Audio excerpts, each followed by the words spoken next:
all the way from Nashville, Tennessee. Del J. Gordon and Ashley J. Well, Ashley. Well, she used to be Roth, but now she's Gordon. There we go. There you go. We took her and we stamped the name on her. So, yeah, we've been playing a lot of your videos the past coming months from all these recordings that you've done for a brand new album that's come out today called It Doesn't Light. And there it is. Pretty excited about this. There's the back of it.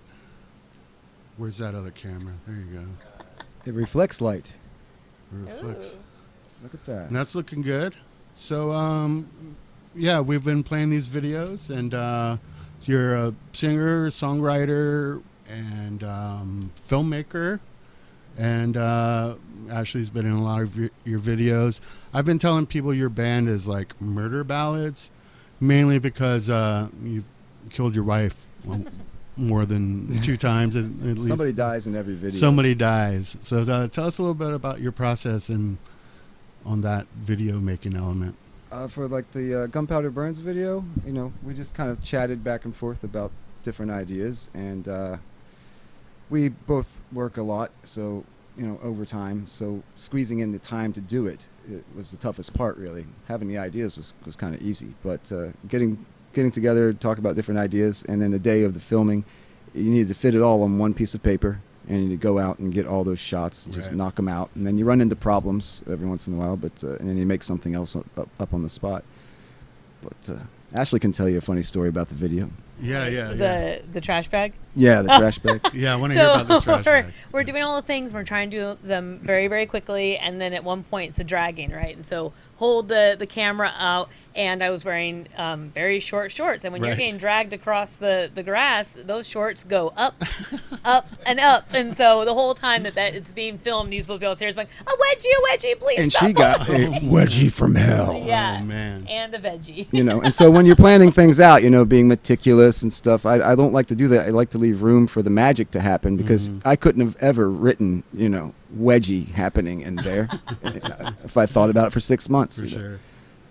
But that part did get cut out, but it is in like unfortunately, a bonus feature. And the bonus. Yes, the behind the scenes, the bloopers. So now when you watch it, you just go, I wonder when the wedgie happened exactly.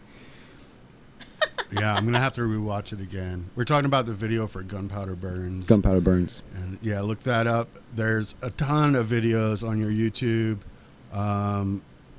And also a ton of albums I've noticed on Spotify. Like, how many albums would you say that you've recorded? I mean, I think in my life, I got an early start on that. So I started 4-track recording when I was about 15 or 16.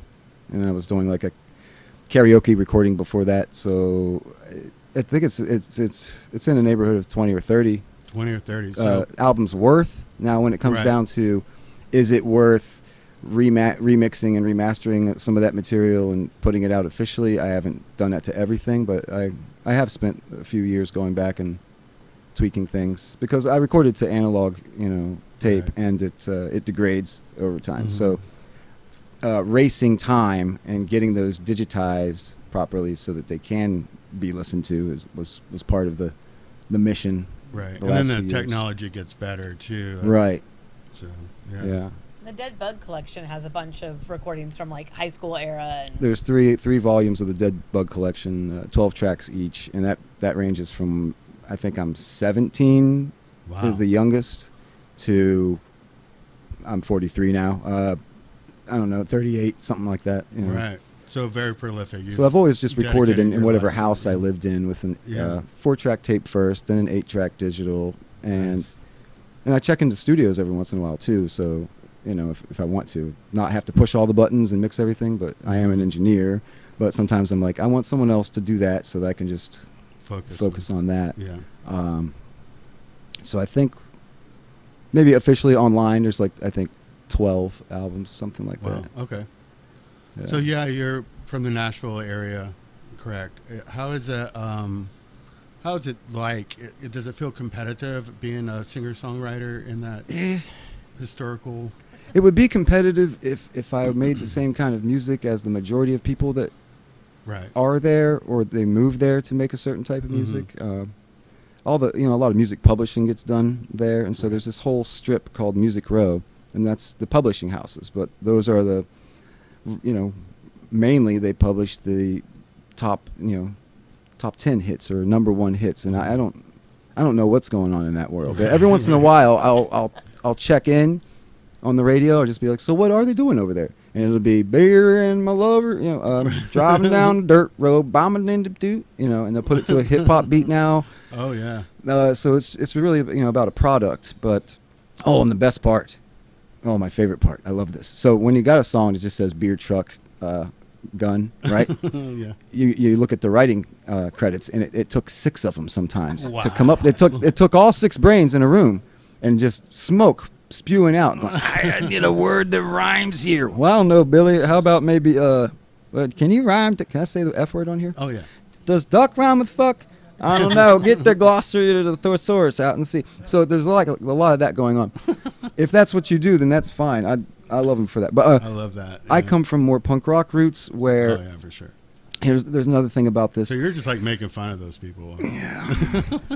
But so some people, they move to Nashville with like 1 to 3 songs, right? And they've only been playing an instrument maybe for 6 months, a guitar, and they just kind of thumb through the couple changes, but they've got the words and the music, and they're very sure that if someone can just take this half-ass attempt at crafting something and put it in the studio with all the best pickers in the world, my violin player used to play with Garth Brooks. Oh, and you hear all this name dropping and shit, and they think if you just stick all that together that you get this big hit, and sometimes you do, But so the groundwork's not really there, and coming up and like playing in dingy basement clubs and house shows. We all just had songs. It never occurred to us to go stick it in a lottery somewhere and try to make $1 million. Right. If you didn't record it yourself in your punk house, then you went to a cheap studio and you got it out, and you burnt CDs and you made tapes or made albums, and you got it into the hands of the people, and that's who it mattered to. Yeah, but for instead, sure. what I'm seeing is like commercialization it's of very music. commercial, So is it really music, or are they just songs? And is there a difference? I got way too philosophical on that. Yeah, one. I mean, me off. They have computers Ashley? that can do that now. The clicky. I sound full of hate, but I just did that 3 hours of Atlanta traffic. Oh okay, yeah. I was cussing, but I'm through the it now. I'm worst, happy man. to be here. It'll bring the devil out. In Nashville, there's always this expectation, though, everybody moved there Right, little for that same singer-songwriter stuff, and it is funny because like, oh, you don't sit on a bar stool with your your acoustic guitar singing the same 4 lines over and over and over again. I don't want to hate on I know anybody. we're now. No. But, well, It's okay, fun. so- I find it fascinating. My 'cause- point, Yeah. I guess, would be that after living there for 10 years and playing the places that I play, which is in different parts of town rather than downtown, where not only do you just play country, but you cover songs, you countrify a Tom Petty song, or and you get paid really well to do that. And that's what they'll talk about. They'll say, oh man, I don't care, I won't play this stuff till I die because I'm making $400 a night. And if you're playing original music, if you get like if you break $100 at a show, it's amazing. Anytime, another thing with punk rock ethic is, if you're the hometown band and there's touring acts coming, it's like we'll give up what the door is to make sure these guys can keep being on the road, and then Yeah, for sure. whenever you go on the road, they return the favor. And Yeah. I don't see that ethic Yeah. with the music industry in Nashville. Definitely not. And Murfreesboro is pretty good. they though. still have it there though. Yeah. The house show circuit. I've played there and I always had a good time. Yeah, for sure. I love Murfreesboro. It's kind of hard to say, but nice place. And then, I lived in New Jersey for 10 years in Oh. Trenton, New Jersey, and they had a really good music scene, very diverse scene. So you had punk rock mixed with rap on the same bill, and metal, and some songwriter stuff, and Right. we all coexisted very well, and we all respected what we did, and the bands lived together in houses and stuff. But it's the magnifying glass of the music industry hasn't gone to a place like that, like they did in Seattle with the grunge, and said, Right. let's milk this for all we can, because it's almost like that's a sacred little plant just growing by itself, Right. and it's only got a certain amount of berries, and people, it can feed everybody if everybody just takes their time Takes taking it. one But off, once the big man, Plants Mr. Big, out.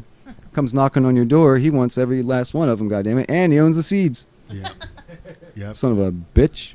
Yeah. God, I'm full of vitriol today. Copyright on the melodies. So if you want to do like, if somebody in the future like tries to write a song that's similar, it's like, you can have that for 20 grand or whatever. So only recently, because my genre, I switch genres all the time. Well, that's career suicide, Right. But I grew up with Butthole Surfer albums where every song was different, and the early Beck stuff where it's like, what is this? Oh, I love that. Yeah. And countless others. So, and those bands were never afraid to take a chance because what were they really risking? Like career failure? Like if people like one thing you do, now you're just going to do that forever because you don't want to take a chance. Right. You got to do what you love, really. And I hear that a lot too with career artists in that area that I currently reside. That they once they hit on something that either sells or now they have an audience, they're going to stay right there, and they've got a lot of people in their ear, saying, "Hey, don't you did a distorted guitar on that last song, and that was a little too edgy. You're going to lose people. You're going to lose people." Huh? You're like, well, maybe I'm going to gain a couple people, yeah, for sure, by putting some hair on the balls of this guitar. God forbid. I say all that to say. Only recently that I really discovered the term outsider music, which would be, your Daniel Johnston and your Kimya Dawson and like Moldy Peaches. And I don't make sense to a lot of people, and I get that. And what I do doesn't get very popular. And if it ever did, it wouldn't do it very fast. And it definitely wouldn't be fast enough for some guy in a three-piece suit to make a quick dollar. So right. I'm just like, I'm not concerned with it. But what I do like working towards, and like why I would drive all the way here, is like when people resonate with what you do, like go to them. Yeah, for sure. Because I love as soon as I saw how the show ran, and and I talked to Mux back and forth, I was like, these guys are we got the same antenna up. You know what I'm saying? Yeah. So that means more to me than any of that. The first video that I saw, you did animation, stop motion animation. Stop motion, yeah. So is like that something that you're like into too? Like I would love to do a full-length feature. How long did that video take to make? 7 months. Oh, wow. With a 3-person crew. Mm-hmm. My bedroom was the set area. I had to walk past it every day and make sure I didn't bump into it because you'd have to start all over. Yeah. Oh, you lose your mind with stop motion. Because Yeah. all it takes is one nudge, and 6 hours of filming is completely down the drain. Who bumped it? It wasn't me. Right. It wasn't me. Right. It was fun. Yeah. But we all, individually, we lost our minds at different intervals of the 7 months. But yeah, that was for 5 minutes of footage. Yeah, you have to kind of like achieve some level of madness before it's right, But the camaraderie. If you don't go mad doing it, then maybe it's not worth it. And the bond trauma bond, basically is trauma what we bond, did. The brotherhood that came out of it is You all have the same PTSD of bumping a table. Yeah, and those the two friends, Rob Stewart and Hunter Andrews, that I did the stop motion with. We're still friends, but we're all very busy in different ways. But when we see each other, we say hello and how's it going with this new stuff. But every once in a while, you get that 50-yard stare. Right. Oh yeah. Yeah, remember that? I was like, yeah, I remember that. Why did we do that to ourselves? I don't know. And then you put it online, it gets 14 views in 6 months, but that obviously is not important. It's a beautiful video. A lot of those creatures have made cameos though in other videos. The creatures are still around. Yeah, there's a bag of them. Oh, that's nice. Yeah, Mux was wondering if you were like making toys or something out of. No, I've never made toys. We make toys, so we thought, oh, you could make resin copies of this and sell it, and promote the. That could be a new fun merch thing to have at shows. I mean, I would.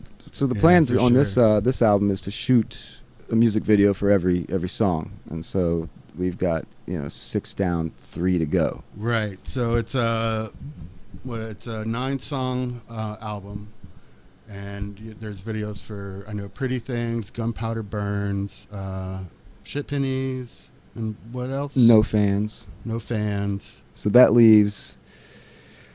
Hilda. What does it leave? Hilda, And then Fairly Ash. Fairly Ash, and Satan's Mother. Cool. Which we just got married, and congratulations! was it 3 weeks ago now? We don't. Who knows? I It's like just about a assumed month. you had But we been do have an married, idea for the Satan's Mother one already. Yeah. So but Cool. So It's fun. Once again, that's It Doesn't Light by Dale J. Gordon, a.k.a. Dale Grover Jr. What was the other name somebody called you? Dale Gordon Jr. Earnhardt the Earnhardt. third or something like that. Yeah, that's what you get for living in Nashville. So yeah, this is a beautiful album, and we're going to hear some tracks off of this tonight in just a few minutes. Unless, is there anything else you want to talk about? Me and Mux had talked about briefly and about doing a giveaway of some sort, which Oh, okay. I'm perfectly down to do. I don't know if you have a number you want to call or something, but someone wants a vinyl or a digital copy. I mean, what would you do? You'd ask them a question I don't know. that anybody could First find on one to Wikipedia. comment. First one to comment. Let's see. Or answer a question, whatever. All right. Well, is anybody paying attention? Yeah, in the chat. First one to comment. You're good at this. Think of a question let's that see. they could answer. Hmm. I know they'll get that phone out. They'll find the Let's answer. think. Okay, so how It's maybe not the I'm same trying to as the think of 80s some, game shows. Like, which one of these songs would you make a stop motion video for? Okay. Don't get me into that. I can't That do it one's- right But now. we're not That going to one's do it. But tough. which That one would one's you do? tough. That one's tough. Let's I would have see. to listen to the whole album to Or name. decide. What's the very first stop motion movie? Wow. I have to think for a second too. These are hard. Mux, I don't know. We have to do These are first very- one to comment. We'll figure it out. First one to say. First one to anything. say I want it. First one to First- have you a can have pulse it. There in we the go. comments. Send it out to him. Let's First see. person in Vinyl, the C or comments CD or digital. What do you want? to say Let's see, we're give it to looking. me in the Yeah, say chat. give it. Give it to him. And that's got to happen before the end of the show. And so yeah, we're going to play in the studio, and then tomorrow we're playing a show at Bouvet with French Exit and my band. Well, not my band. I play in the band, Burley Ivy, and that starts at, I don't know, what time is it? Starts at 8 o'clock. We 8 got o'clock. one. Oh, Fog Machine gets it. Yes. Fog Machine. Fog machine. Great. Now we have to send it all the way to Joshua Tree. Is it in Joshua Tree? Yes. Cool. But Been to it's Joshua yours, Tree and forever. we're glad to do it because, you're the man. All right. He'll talk to Mux about an address or something. Yeah, we got Nice. it. I think we already. Whatever. You got it, bud. All right. So, yeah. And Tomorrow night's gonna be fun. tomorrow night will be fun. Everybody who wants to go or don't. I mean, it's going to happen, and it's going to be amazing either way. But tonight, just now, in a few minutes, we'll have Dale J. Gordon playing live in the studio there. So everyone, stay tuned. And here we go. Get this album. This one or this one? I want both them guns, son. Mux. All right, we need to switch over to the other room. Yeah, Did that flow all right? I think